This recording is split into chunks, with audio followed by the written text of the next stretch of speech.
he wants to become a journalist. He wants to become a journalist. So no, but you know, it's my idea that, you know, when I started work, I had no idea what I wanted to do, and I had no idea what work was.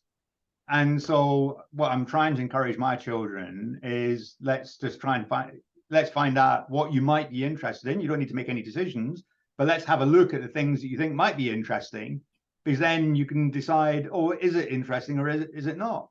And just get a bit of a feeling for what work's about, because, you know, you start your first job and it's like completely not what you might expect. So anyway, that's what we're doing. So, okay, so let me start.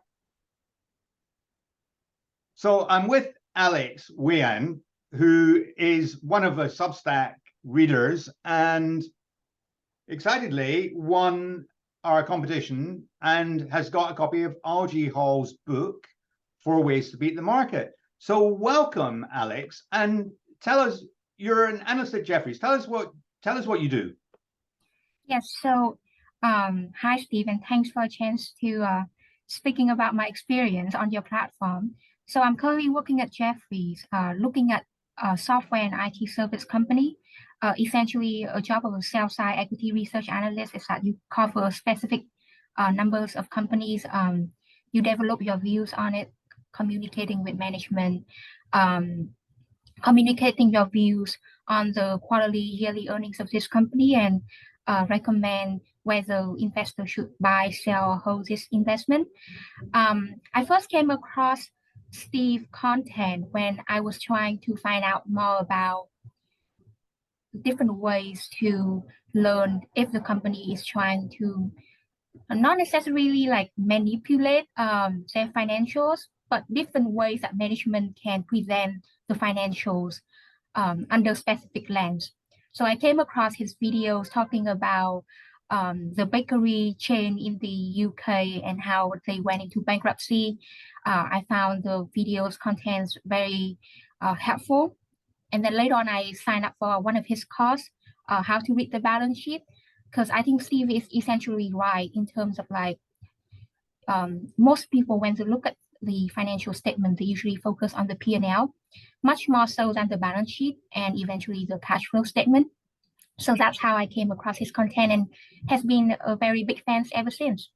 Oh, well, thank you. I mean, it's interesting that you've signed up for the How to Read a Balance Sheet course. So that's good news. And tell me, the Substack, I mean, do you read it every week? I mean, have you found it useful? Are there any examples that you can give us of how you might use the newsletter?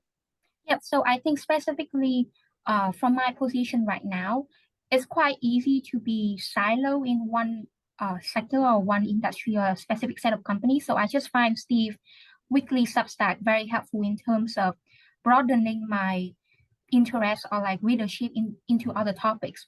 Sometimes he would do like, best in some of the investment ideas that he has been talking with other people. And it's gonna be covering like different sectors. I remember there was one about Samsonite. Was that right, Steve? Yeah.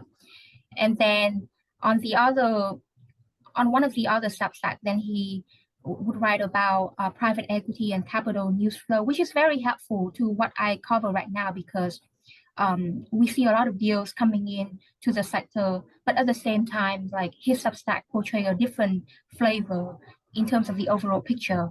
So yeah, essentially it just broadened my investment interest horizon. And then sometimes it also teach me about like the technical aspect of the job, again coming back to like how to read the financial and how to detect maybe management aggressiveness in terms of like collecting presenting the numbers. So, cool. Yeah. Cool. And I mean, what skills do you need, do you think, to try and develop as an analyst? I mean, I know that Jefferies have got some formal training programs because I've got a lot of friends at Jefferies, and I've been talking to your head of research and deputy head of research about helping with some of the programs. But what other skills do you think are needed? I mean, obviously you've signed up for the How to Read a Balance Sheet course. Has that been helpful? And do you think that this is the sort of thing that people should do? Or Yeah, so I think for me and maybe for my peers also, number one is to try to nail the technical aspect of the job. So yes, like reading the financial statement, how to do a proper research on the industry, which I find your argument for like most people focus on the demand, but then it's the supply capacity is what people often overlook. So technical aspect is number one.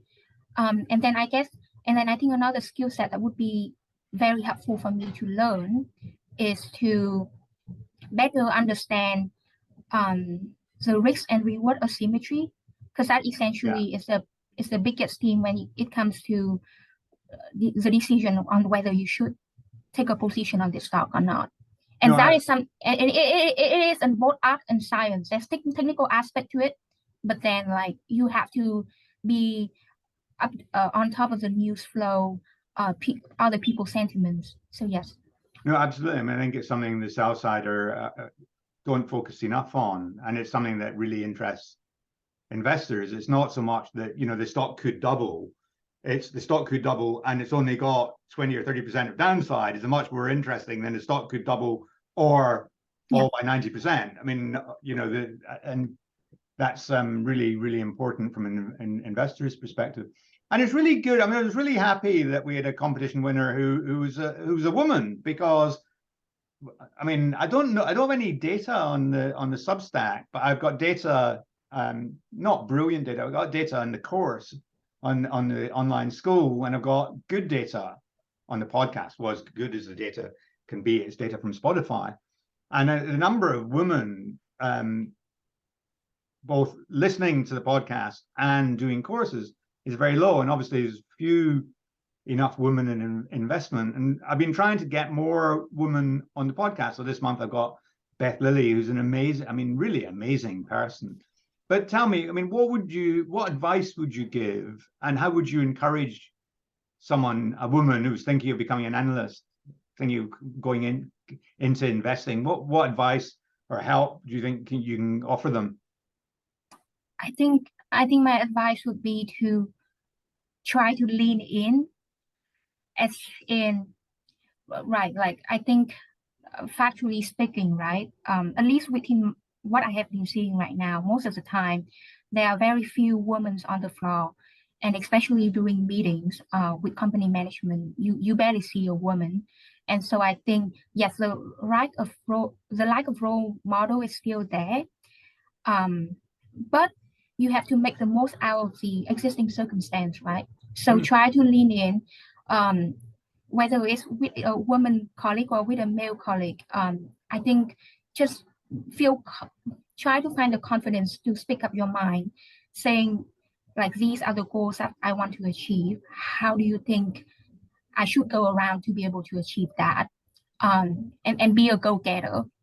Because presumably you've got an advantage being a woman because you're in a male-oriented industry, so immediately you stand out, and women tend to be better listening, and listening is a big part of the sell side. I mean, it's not just about communicating your views, about listening to the clients. I mean, I think as a woman you've got a big advantage, don't you?